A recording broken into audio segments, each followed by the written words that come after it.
kali ini kami akan membawakan materi yaitu standar kualifikasi dan kompetisi dosen dan guru. Yang pertama adalah pengertian dosen sendiri. Dosen adalah sebuah profesi yang memerlukan kualifikasi dan kompetensi dosen tertentu. Kualifikasi dan kompetensi dosen itu ditentukan oleh undang-undang, secara rinci diatur dalam Undang-Undang Nomor 14 Tahun 2005 tentang guru dan dosen.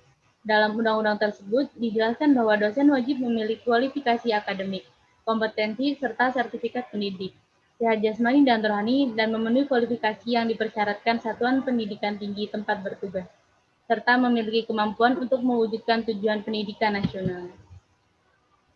Yang pertama adalah kualifikasi akademik dosen. Jadi, kualifikasi akademik dosen itu adalah minimal melalui pendidikan tinggi program pascasarjana yang terakreditasi sesuai dengan bidang ilmu keahliannya.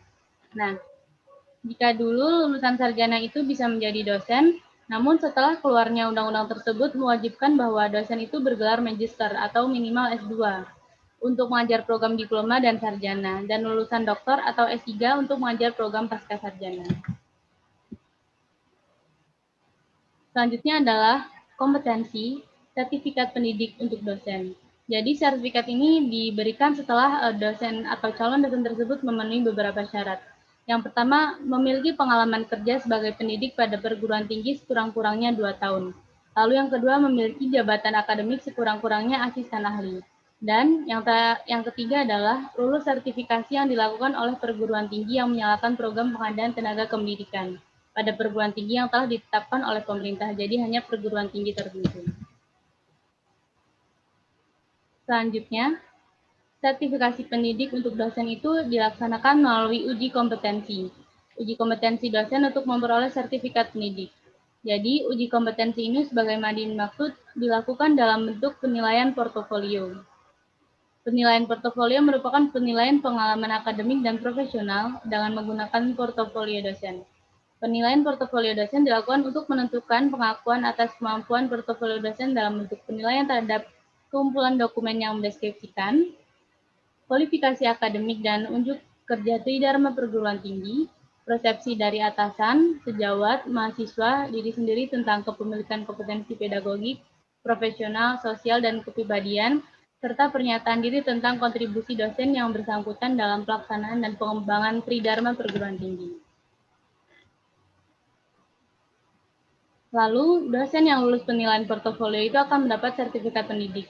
Dosen yang tidak lulus penilaian portofolio melakukan kegiatan-kegiatan pengembangan profesionalisme guna memenuhi kelengkapan dokumen portofolionya untuk dinilai kembali dalam program sertifikasi periode berikutnya. Dan untuk pengadaan tenaga pengajar dosen, itu hanya bisa dilakukan oleh perguruan tinggi tertentu, yang telah terakreditasi yang ditunjuk oleh pemerintah dengan segala peraturan mengenai sertifikasi dosen, dan penetapan perguruan tinggi terakreditasi. Dan penyelenggaraan program pengadaan tenaga ini tuh diatur dalam peraturan pemerintah nomor 37 tahun 2009. Kita memasuki subbab yang selanjutnya yaitu kualifikasi akademik guru. Oke, baik Salsa. Terima kasih telah menjelaskan tentang kualifikasi akademik dosen. Sekarang kita masuk ke ranah kualifikasi akademik guru. Kualifikasi akademik guru yang pertama ada melalui pendidikan formal.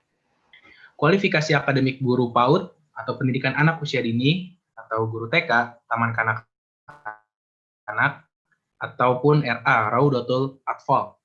Guru pada PAUD, TK, atau RA harus memiliki kualifikasi akademik pendidikan minimum diploma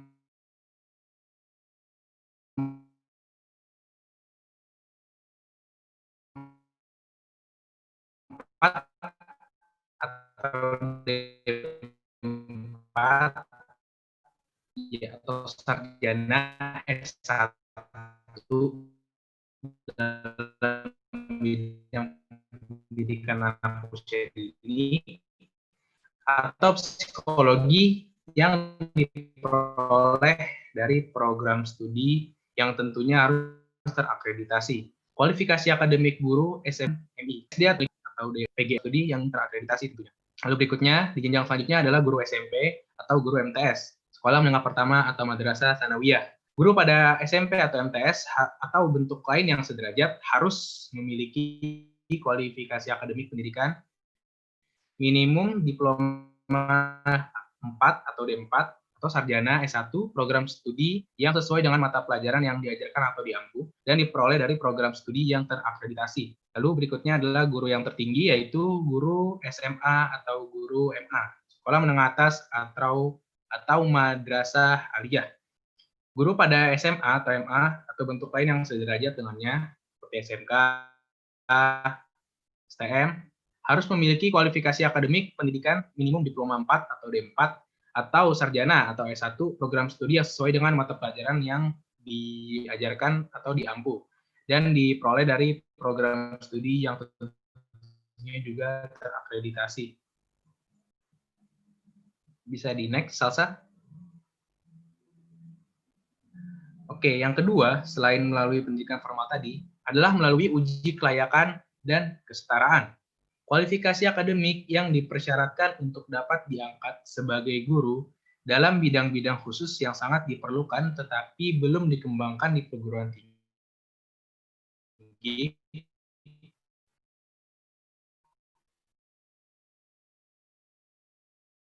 dapat diperoleh melalui uji kelayakan dan kesetaraan yang memiliki keahlian tanpa ijazah dilakukan oleh perguruan tinggi yang diberi wewenang.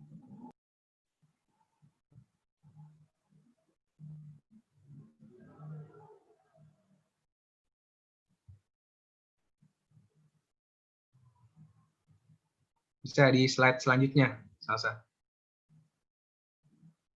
Nah, berikut adalah standar kompetensi guru berdasarkan Permendiknas nomor 16 tahun 2007.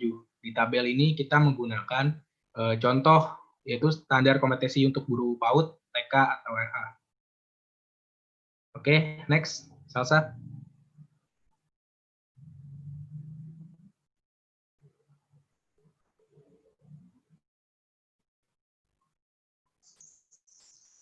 Lalu kita masuk ke guru-guru mata pelajaran. Guru mata pelajaran pendidikan agama pada SD, MI, SMP atau MTS, atau SMA, MA, SMK atau MAK. Kompetensi guru pendidikan agama Islam. Yang pertama, menginterpretasikan materi, struktur, konsep, dan pola pikir ilmu-ilmu yang relevan dengan pembelajaran pendidikan agama Islam. Yang kedua, menganalisis materi, struktur, konsep, dan pola pikir ilmu yang relevan dengan pembelajaran pendidikan agama Islam.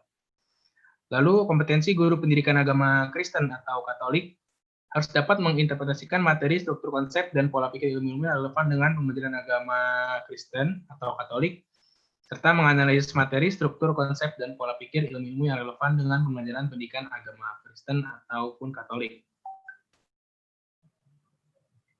Selanjutnya ada guru pendidikan agama Buddha dan atau Hindu, dan juga guru pendidikan agama Konghucu, yang pada intinya adalah sama seperti yang sebelumnya, hanya saja konteksnya berbeda di agama yang masing-masing dianut untuk diajarkan. Oke, bisa dilanjut, Salsa.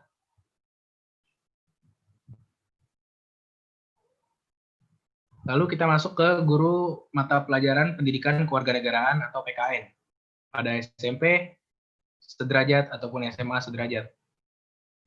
Harus memahami materi, struktur, konsep, dan pola pikir keilmuan yang mendukung mata pelajaran pendidikan kewarganegaraan. Memahami substansi pendidikan kewarganegaraan yang meliputi pengetahuan kewarganegaraan, civic knowledge, nilai dan sikap kewarganegaraan atau civic disposition, dan keterampilan kewarganegaraan atau civic skills, dan menunjukkan manfaat mata pelajaran pendidikan kewarganegaraan itu sendiri. Lalu masuk ke guru mata pelajaran seni budaya pada SD sederajat, SMP sederajat, dan SMA sederajat. Harus menguasai materi, struktur, konsep, dan pola pikir keilmuan yang mencakup materi yang bersifat konsepsi, apresiasi, dan kreasi atau rekreasi, yang mendukung pelaksanaan pembelajaran seni budaya itu sendiri, yaitu ada seni rupa, seni musik, seni tari, ataupun seni teater, dan juga tentunya keterampilan. Juga harus dapat menganalisis materi, struktur, konsep, dan pola pikir ilmu-ilmu yang relevan dengan pembelajaran seni budaya itu sendiri. Berikutnya ada guru mata pelajaran matematika pada SMP sederajat dan SMA sederajat. Harus dapat menjelaskan dimensi filosofis pendidikan jasmani termasuk etika sebagai aturan dan profesi. Menjelaskan perspektif sejarah. Oh, mohon maaf, ada kesalahan konteks di sini. Yang pertama itu, sebelum guru matematika ada guru mata pelajaran pendidikan jasmani, olahraga, dan kesehatan pada SD sederajat, SMP sederajat, dan SMA sederajat. Harus menjelaskan dimensi filosofis pendidikan jasmani termasuk etika sebagai aturan dan profesi, harus bisa menjelaskan perspektif sejarah pendidikan jasmani itu sendiri, menjelaskan dimensi anatomi manusia secara struktur dan fungsi-fungsinya, lalu dapat menjelaskan aspek kinesiologi dan kinerja fisik manusia, serta menjelaskan aspek fisiologis manusia dan efek dari kinerja latihan. Lalu ada guru mata pelajaran matematika pada SMP sederajat dan SMA sederajat. Guru matematika harus bisa menggunakan bilangan, hubungan di antara bilangan, berbagai sistem bilangan, dan teori bilangan. Menggunakan pengukuran dan penaksiran, dapat menggunakan logika matematika, bisa menggunakan konsep-konsep statistika dan juga peluang, dapat menjelaskan sejarah dan filsafat matematika, dan yang terakhir mampu menggunakan alat peraga, alat ukur, alat hitung, piranti lunak, komputer, model matematika, dan tentunya model statistika.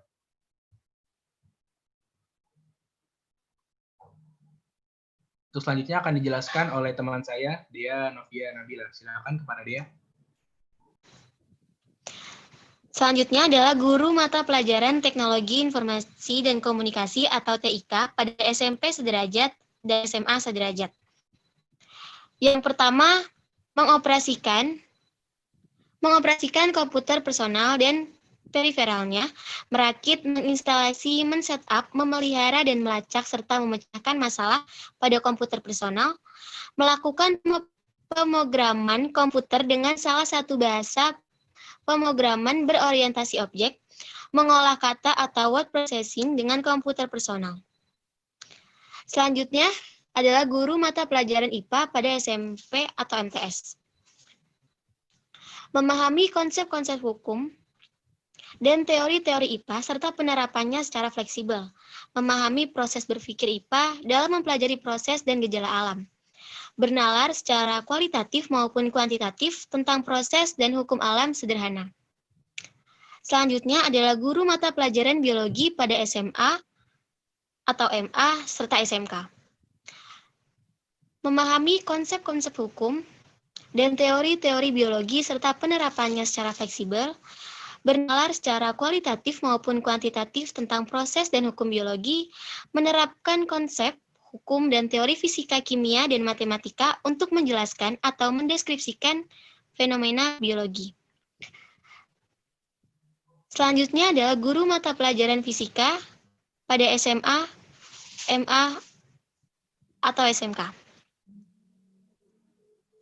Memahami konsep-konsep, hukum-hukum, dan teori-teori fisika, serta penerapannya secara fleksibel.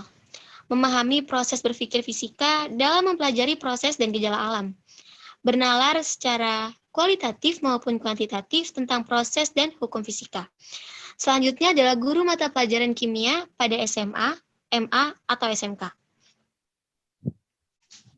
Menjelaskan penerapan hukum-hukum kimia dalam teknologi yang terkait dengan kimia, terutama yang dapat ditemukan dalam kehidupan sehari-hari. Memahami lingkup dan kedalaman kimia sekolah, menguasai prinsip-prinsip dan teori-teori pengelolaan dan keselamatan kerja atau belajar di laboratorium kimia sekolah. Selanjutnya adalah guru mata pelajaran ekonomi pada SMA, MA, atau SMK. Pada tahap ini, guru harus memahami materi, struktur, konsep, dan pola pikir keilmuan yang mengandung mata pelajaran ekonomi, membedakan pendekatan-pendekatan ekonomi, serta menunjukkan manfaat mata pelajaran ekonomi. Selanjutnya adalah guru mata pelajaran sosiologi pada SMA, MA, atau SMK. Guru harus dapat memahami materi, struktur, dan pola pikir keilmuan yang mendukung mata pelajaran sosiologi, memahami langkah-langkah kerja ilmuwan sosial, dan menunjukkan manfaat mata pelajaran sosiologi. Selanjutnya adalah guru mata pelajaran geografi pada SMA, MA, atau SMK. Guru harus dapat menguasai hakikat struktur keilmuan, ruang lingkup, dan objek geografi. Membedakan pendekatan-pendekatan geografi, menguasai materi geografi secara luas dan mendalam, menunjukkan manfaat mata pelajaran geografi. Selanjutnya adalah guru mata pelajaran sejarah pada SMA, MA, atau SMK. Pada tahap ini, guru harus menguasai hakikat, struktur keilmuan, ruang lingkup, dan objek sejarah, membedakan pendekatan-pendekatan sejarah, menguasai materi sejarah secara luas dan mendalam, menunjukkan manfaat mata pelajaran sejarah. Selanjutnya adalah guru mata pelajaran Bahasa Indonesia pada SMP, SMA, atau SMK sederajat. Pada tahap ini, guru harus memahami konsep, teori, dan materi berbagai aliran linguistik yang terkait dengan pengembangan materi pembelajaran bahasa. Memahami hakikat bahasa dan pemerolehan bahasa, memahami kedudukan, fungsi, dan ragam bahasa Indonesia, serta memahami teori dan genre sastra Indonesia. Yang terakhir adalah guru mata pelajaran bahasa asing. Dalam hal ini, bahasa asing yang umum adalah bahasa Inggris, bahasa Arab, bahasa Jerman, bahasa Prancis, bahasa Jepang, dan bahasa Mandarin. Pada tahap ini, guru harus memiliki pengetahuan tentang berbagai aspek kebahasaan dalam bahasa asing, baik itu linguistik, wacana, sosiolinguistik, dan strategis. Guru juga harus menguasai bahasa asing lisan dan tulis, reseptif dan produktif dalam segala aspek komunikatifnya, baik itu dalam linguistik, wacana, sosiolinguistik, dan strategis. Selanjutnya, saya serahkan kepada Salsabila Nasution. Baik, terima kasih kepada Adi Siswanto dan Dea Novia atas presentasinya. Teman-teman, sekian presentasi dari kami kelompok 3. Atas waktunya kami ucapkan terima kasih. Wassalamualaikum warahmatullahi wabarakatuh.